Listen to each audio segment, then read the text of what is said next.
I'm here, and this is the Ford Excursion, the biggest production SUV ever made. And today, I borrowed this highly coveted, highly sought after SUV to show you why the prices have gone through the roof.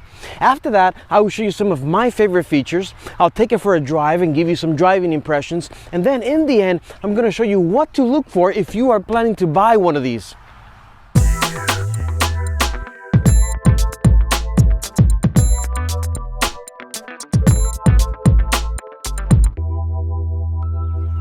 The Ford Excursion, produced from 2000 to 2005, was a heavy-duty, full-size SUV and the longest and heaviest of its time. It was designed as a competitor to the Chevrolet Suburban and was derived from the F-250 Super Duty pickup truck. The Excursion was primarily sold in North America with limited export production. It was assembled at Ford's Kentucky truck plant and ceased production in September of 2005. And although the Excursion remains the largest SUV ever produced, its record for length was matched in 2023 by the Jeep Grand Wagoneer L, and it is surpassed in weight by the GMC Hummer EV. So how did this massive SUV come to be, you ask?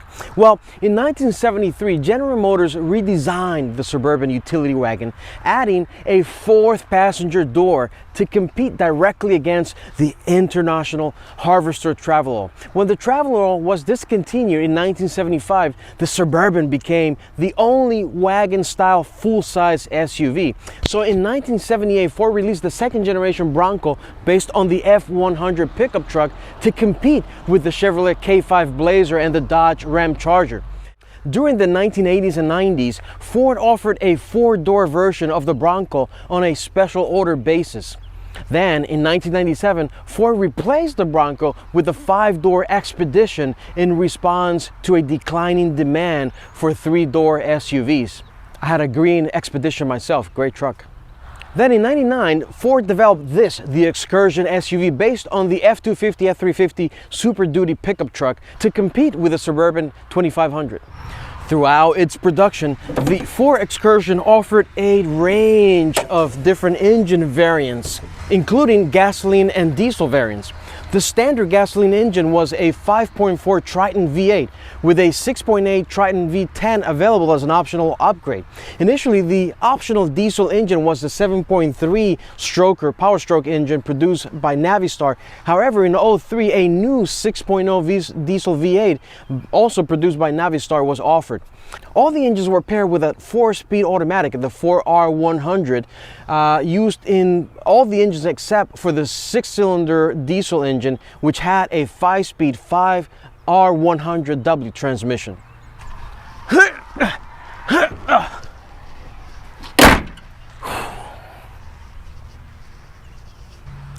So what makes the Excursion so desirable? Well, I personally think it comes down to three main things. First, its capability.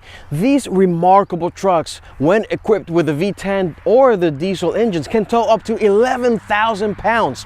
That's right, you'll be hard-pressed to find another SUV with the same towing capacity. Second is utility. Ford basically took an F-350 and put a roof over the back. This allows for a large family to carry all their stuff and not to have to stay at a hotel. They can just sleep in here. Third is exclusivity, especially the ones with the diesel engines. Just under 180,000 of these were made worldwide, and the diesel 7.3 engines have been known to run forever. And now let's take a look around at some of my favorite features. I'll show you the interior, walk you around, then we'll take it for a drive and give you some driving impressions. And then at the end, I'm going to point out some of the things that you should look for if you're planning to buy one of these. Starting right around this area, look, I just want you to grasp the enormity of this truck. Look at the size of these hooks. Look at these things. I mean, look at the size of my hand and this. They're just absolutely massive, just as everything else in this truck. Look at the mirrors. I mean, they're just insane. Look at the size of the doors. Full-size doors, front and back. And look at the space that you have all the way back here. This is where your third row is. Just a massive, massive SUV. And now starting the favorite features with the power vents in the rear. Now this truck was initially offered with vents in the back to let the air ventilate out from the back, and the way that you control these are with these two buttons here. So simply press one of these buttons and you can see the vents open up in the back, letting all the hot sticky air from the interior vent outside. Next, right here in the interior, let's highlight this. The armrest or the center console here has a clipboard style clip thing here that you can just flap this and put your papers in here and just holds everything in place. It's just quite interesting. I haven't seen anything like this on a center console like this on another vehicle. Then moving along, we have another interesting piece right here. This is actually a hook, as you can see, where you can use just to hook different items. I'm not exactly sure what you would hook there. What would you hook there? Why do you need to hook anything there? If you know, please comment below. I'm at a loss for words on this one. And then right here we have a couple of cup holders, but guess what? If you need more space to hold more cups, well, we have two more here, just in case you need it. But hey, there's more. If you need more, there's another two cup holders right here. Just know though that Ford very specifically said that this is just for soft cups only. So do it right. Soft, hard, okay? Next is your power outlet, which Ford took the liberty and went through the trouble to give you a little sliding door to protect that little power adapter. Now you see it, now you're done. In the center you have your head unit with a disc player, temperature controls down here. Then you have your all-wheel drive or your two-wheel drive buttons. You can choose which one you want to use, parking sensors, and then along the other side you have your switches to control your headlights, parking lights, the controls for your windows and door locks, and the mirrors. Right up ahead you have your clock, ventilation controls, climate controls for the back, and as well as those vents that I talked about earlier. You have a couple of little cubbies in here for your sunglasses and various items, and in the back you have controls for your ventilation, your AC, your climate controls back there as well. Inside the center console you also have a disc changer with 6 optional discs that you can eject, pack up your discs. I don't know if people actually have seen this before. I personally haven't seen one of these in a very long time, but you know, this is just a CD changer. You can pack up to 6 discs in here, and you just simply put them in here and then load up your discs into your disc changer and enjoy hours and hours of music. Another interesting part of this truck is the tailgate. Let me show you how to operate this rather ingenious but complicated tailgate. First, you have to open this top part right here, which gives you access to whatever you want in this area. But then to access the bottom, you have to open these split doors as such.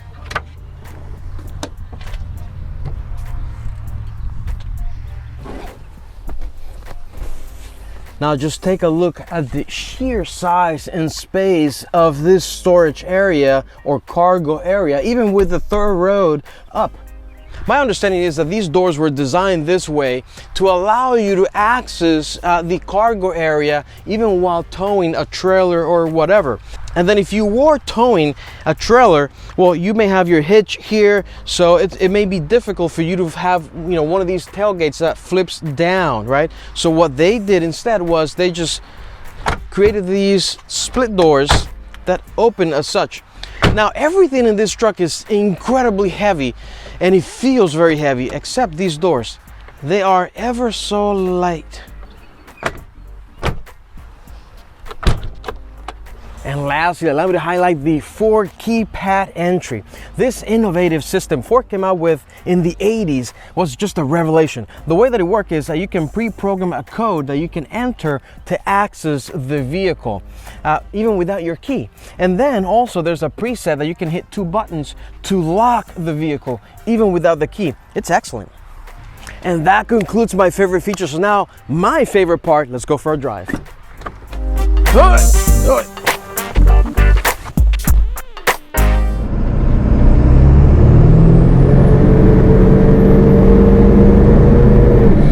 Oops, sorry Prius. And now driving the Ford Excursion.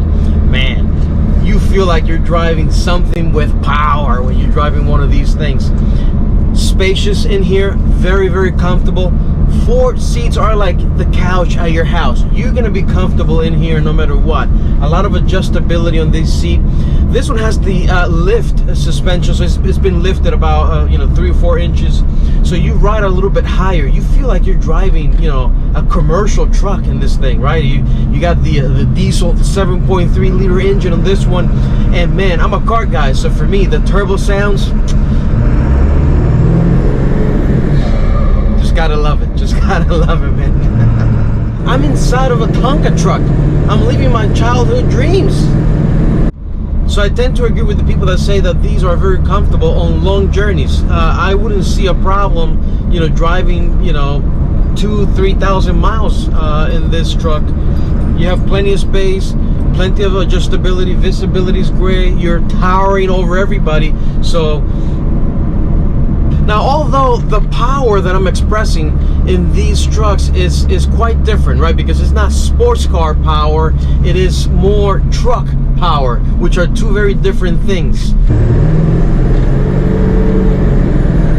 Yeah, and with that diesel engine, you have towing capacity up to 11,000 pounds, as I mentioned before. It's incredible. Now, interior design, as I mentioned earlier, it's very basic in here. It's let's get the job done kind of interior. Lots of cheap plastics. Even the leather quality on the leather seats, and this is the limited edition, as you can see here. It's not all that great. I feel like I'm in a Carhartt jacket when I'm inside of this truck. I know that I'm well protected from anything that can come at me, and I'm gonna get the job done. But hey, I'm not making any visits to the local steakhouse. And now you're really pumped and excited to buy one of these. So allow me to highlight some of the things you should look for if you're planning on buying one. I made a checklist, probably the most comprehensive checklist on the internet, showcasing step-by-step what to look for when buying any car. Start with that as your basis, but allow me to showcase some of the things that I think could be more expensive when buying one of these. Keep in mind that it's never a bad idea to bring along a car-savvy friend with you to help you look for things. I always also recommend that you get a PPI, a pre-purchase inspection done by an experienced shop or the Ford dealership. It'll be the best $200 you spend on the car. Right, so let's jump right into it. Let's start right up front in the engine compartment. And the first thing I want to highlight has to do with the fuel injectors. Diesel power Excursions, particularly those equipped with a 6-liter Power Stroke engine, have had reported problems with the fuel injectors. These issues can result in rough idling, loss of power, or decreased fuel efficiency. You may also want to look into the glow plug module on the diesel engines. Some of the owners report having issues with these modules, especially during cold starts in the winter. If you're looking into the 6-liter diesel, ensure that there isn't white smoke coming out of the tailpipe. There's been reports of failing EGR cooling pipes that leak coolant into the exhaust. There's also been reported turbocharger failures. So some Excursions equipped with a diesel engine have had failures. Symptoms include loss of power, excessive smoke coming out of the tailpipe, or just unusual noises. On the 7.3 diesel engines, the camshaft position sensor was also recalled on early models. So ensure that this recall was taken care of to prevent the engine dying on you while you're on one of your long trips. You may also want to ask when was the last time that the starter motor was replaced, as some owners have experienced premature failure on the 7.3 liter engines. On the gas power 5.4 and the V10 6.8 liter engines, the spark plug threads are prone to damage and the spark plug just goes flying out the engine. So ask the owner if they've experienced that issue, and if so, how it was repaired.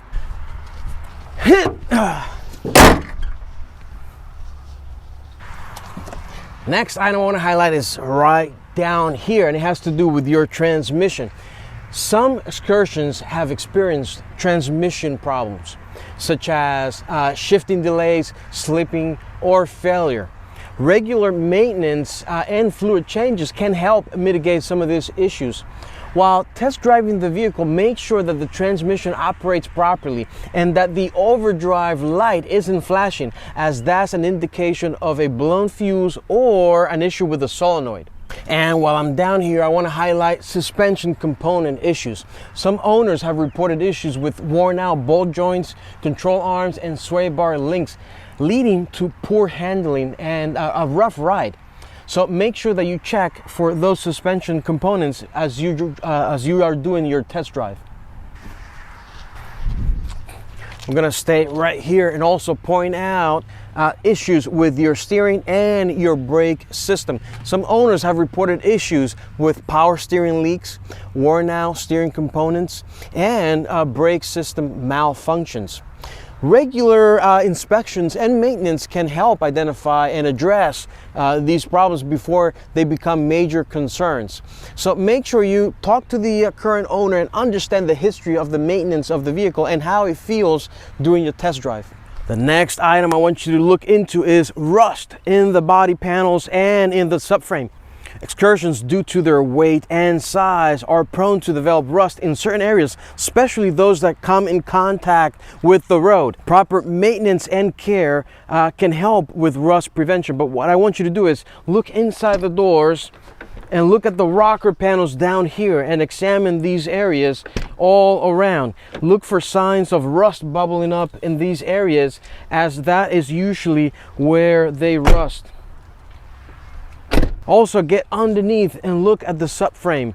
Typically, you'll find surface rust on these trucks, but I want you to look deeper and understand if that surface rust is becoming structural damage.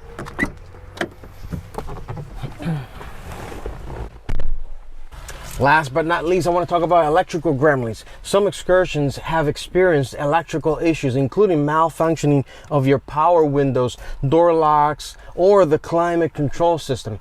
These issues are typically attributed to wiring problems or faulty switches. There's also a recall to replace the wiper switch, which could eventually cause your turn signals and brake lights to stop working. So ensure that you look into those recalls. Thanks for watching, everybody. I hope that this video was informative and helpful to you in any way. If it was, please give me a like, some thumbs up, subscribe to the channel, and share. Thanks. See you on the next one.